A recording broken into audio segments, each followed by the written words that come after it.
The days of bipartisan deal-making over plates of sesame crispy beef are over, for now at least, at the White House.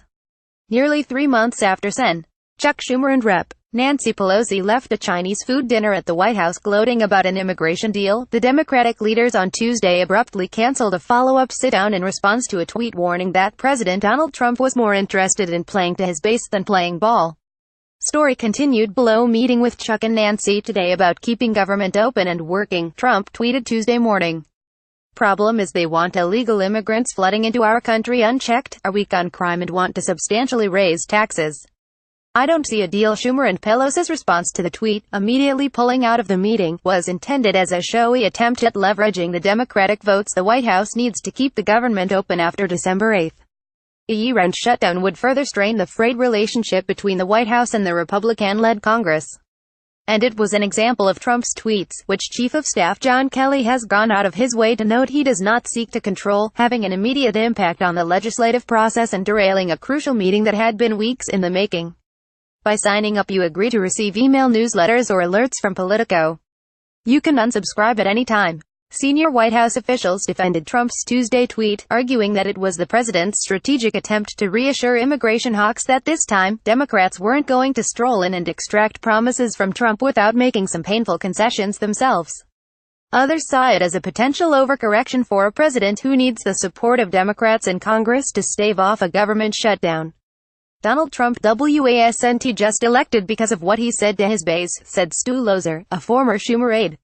He was also elected because he said he was a dealmaker who could fix Washington. Sitting alone at the table today, he looks like the emperor who can't close. White House officials, however, insisted that the president had won a game of chicken by prompting the Democrats to bail at the last minute, and that their absence at the planned meeting made them look like they were the ones obstructing negotiations.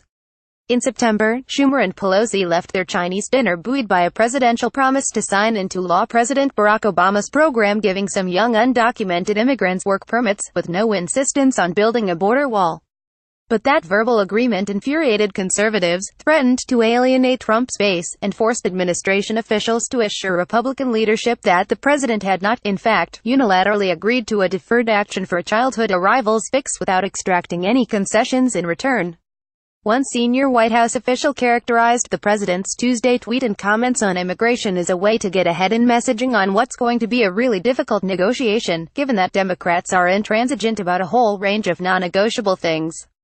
Trump highlighted the Democrats' absence with an impromptu afternoon photo op in the Roosevelt Room, where he was flanked by 2 empty leather chairs. Chuck Schumer and Nancy Pelosi did not show up for our meeting today, Trump said. I'm not really that surprised. They're weak on illegal immigration. They want the illegal folks to come pouring into our border.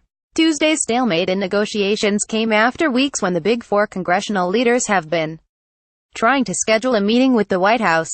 Skeptical that any White House surrogates, even Kelly, can truly channel the president's thinking, Schumer and Pelosi have on multiple occasions refused to participate in any meeting or conference call that didn't include the president himself, according to 2 people familiar with the negotiations. Democrats agreed to a November 17 call with Republican leadership, shortly after Trump returned from his Asia trip, but only if Trump himself would get on the line. The White House, however, said the president had yet to be read into the negotiations and was not prepared for the meeting, according to a person familiar with the negotiations. Internally, this person said, the White House has been held up by a disagreement between Budget Director Mick Mulvaney, who favors big cuts to domestic spending, and Defense Secretary James Mattis, who wants to cut any deal that guarantees him money to fund the Pentagon. White House Press Secretary Sarah Huckabee Sanders on Tuesday did not respond to a request for comment about the tension between Mulvaney and Mattis, 2 of the most respected administration officials. Schumer and Pelosi, meanwhile, have insisted on including a DACA fix in the year-end spending bill, something the White House and Republican leaders have rejected outright. Absolutely not on the omnibus under no circumstances, Arkansas Republican Sen. Tom Cotton, a close Trump ally, said earlier this month. It's a position that Senate Majority Leader Mitch McConnell has backed as well. But the Democratic leaders saw the president's morning tweet as an opportunity to pressure McConnell and House Speaker Paul Ryan to make a deal.